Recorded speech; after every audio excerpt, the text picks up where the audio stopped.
عورت کی روح نکل نہیں جاتی۔ حضرت محترم ایک روایت میں آپ کی سماعتوں کے حوالے کرتا چلوں، ایک صحابی رسول حضور اکرم صلی اللہ تعالی علیہ وسلم کی بارگاہ میں حاضر ہوتے ہیں، عرض کرتے ہیں یا رسول اللہ، یا نبی اللہ، زمانہ جاہلیت میں جب میں اسلام لے کر نہیں آیا تھا مجھ سے ایک بہت بڑا پاپ ہو گیا۔ اللہ کے نبی ارشاد فرماتے ہیں اے میرے جانثار بتاؤ وہ پاپ کیا ہے؟ وہ صحابی رو رہے ہیں، روتے ہوئے عرض کرتے ہیں یا رسول اللہ، میری بیوی حاملہ تھی، میری بیوی پیٹ سے تھی، میں گھر میں نہیں تھا، میری بیوی کو بچی پیدا ہوئی، جب میں گھر آیا کئی سال کے بعد تو بچی بڑی ہو چکی تھی، میں نے دروازے پہ دستک دی تو بچی نے دروازہ کھولا، بچی نے کہا آپ کون ہے؟ میں نے کہا میں اس گھر کا مالک ہوں۔ بچی نے میں جو ہی یہ بولنے لگا یہ بولا، بچی میرے پاؤں پکڑ لیے، پکڑنے کے بعد کہنے لگی ابو آپ کہاں چلے گئے تھے؟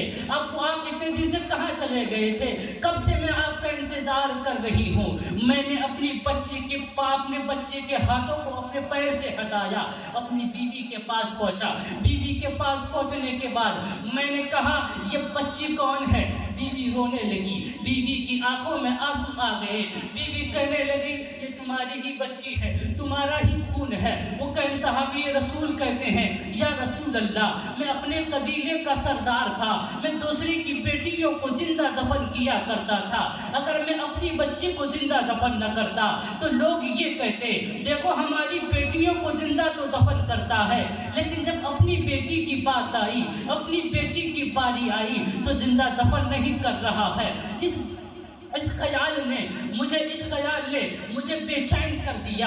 میں بیوی نے جب مجھ سے کہا کہ یہ بیٹی تمہاری بچی ہے، یہ بیٹی تمہاری ہی بیٹی ہے، تمہاری ہی یہ لڑکی تمہاری ہی بیٹی ہے، میں نے اپنی بچی کا ہاتھ پکڑا، بچی کو تیار کروایا، تیار کروانے کے بعد میں بچی کو ایک میدان کی طرف لے کر چل پڑا۔ بیوی میرے پاؤں پکڑ لیے، اپنی بچی کی زندگی کی بھیک مانگنے لگی۔ شوہر نامدار یہ تو تمہارا ہی خون ہے، یہ تو تمہاری ہی بچی ہے۔ ایک باپ اپنی بچی کو کیسے مار سکتا ہے؟ ایک باپ اپنی بیٹی کو کیسے دفن کر سکتا ہے؟ صحابی رسول روتے جا رہے ہیں، واقعہ سناتے جا رہے ہیں، اللہ کے نبی صلی اللہ تعالی علیہ وسلم کی آنکھوں میں آنسو ہے۔ کہتے ہیں یا رسول اللہ، میری بیوی میری بیٹی کی زندگی کی بھیک مانگتی رہی لیکن مجھے ترس نہ آیا، میں نے بیوی کو دھکا دیا، بچی کو لے کے چل پڑا۔ جب میں بچی کو لے کر راستے میں جا رہا تھا تو بچی مجھ سے بات کر رہی تھی، کہہ رہی تھی ابو کیا آپ مجھے کہاں لے جا رہے ہو؟ کیا آپ مجھے نانی کے گھر لے جا رہے ہو؟ ابو کیا آپ مجھے بازار لے جا رہے ہو کھلونے دلانے؟ لیکن میں اس کی بات کا جواب تک نہیں دے رہا تھا۔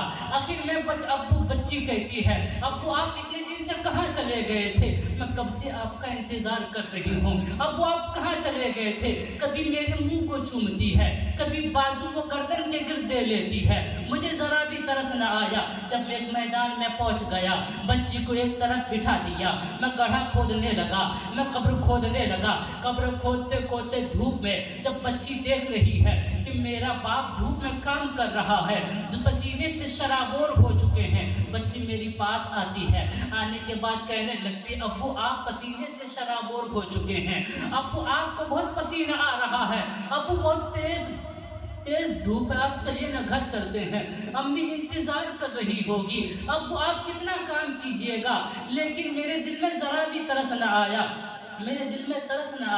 بچی کہنے لگی ابو آپ یہ کام کیوں کر رہے ہیں، یہ گڑھا کیوں کھود رہے ہیں؟ لیکن مجھے اب بھی ترس نہ آیا۔ اس کے گلے میں چھوٹا سا دوپٹہ تھا، اپنے گلے سے دوپٹہ اتار کر میرے جسم سے مٹی صاف کرتی رہی، جب گڑھا مکمل ہو گیا، جب قبر مکمل ہو گئی تو میں نے اپنی بچی کا ہاتھ پکڑا، ہاتھ پکڑنے کے بعد بچی کو قبر میں ڈال دیا، بچی کو قبر میں ڈالنے کے بعد مٹی ڈالنے لگا، بچی رو کر عرض کرنے لگی ابو جان آخر میری غلطی کیا ہے؟ ابو جان آخر میری خطا کیا ہے؟ ابو جان آخر میرا قصور کیا ہے؟ آپ مجھے کیوں مار رہے ہیں، نہیں لیتی کھلونے، مجھے نہیں چاہیے کھلونے، ابو میں نہیں جاتی نانی کے گھر، ابو اگر میری شکل آپ کو پسند نہ آئے تو میں آپ کے سامنے نہیں آتی، ابو آخر معاملہ کیا ہے؟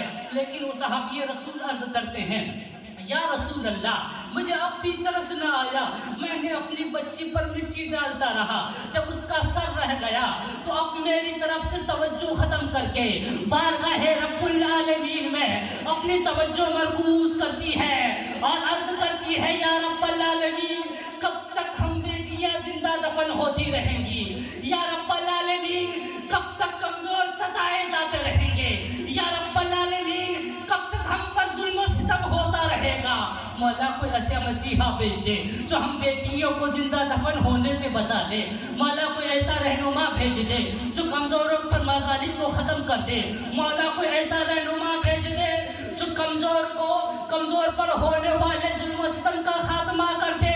یہ دعا باب اجابت سے ٹکراتی ہے، آوازیں آتی ہے اے بچیوں اب گھبراؤ نہیں، اے کمزوروں گھبراؤ نہیں، اے کمزوروں گھبراؤ نہیں، کیونکہ تم پر سے ظلم کو ختم کرنے کے لیے، تمہیں بچانے کے لیے میں اپنے محبوب محمد الرسول اللہ دے رہا ہوں۔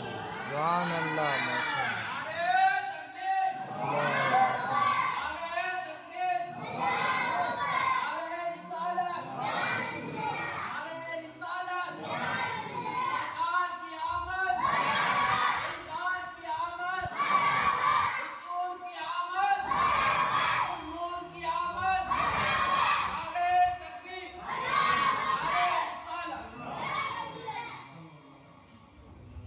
صلی اللہ تعالیٰ علیہ وسلم، حضور صلی اللہ تعالیٰ علیہ وسلم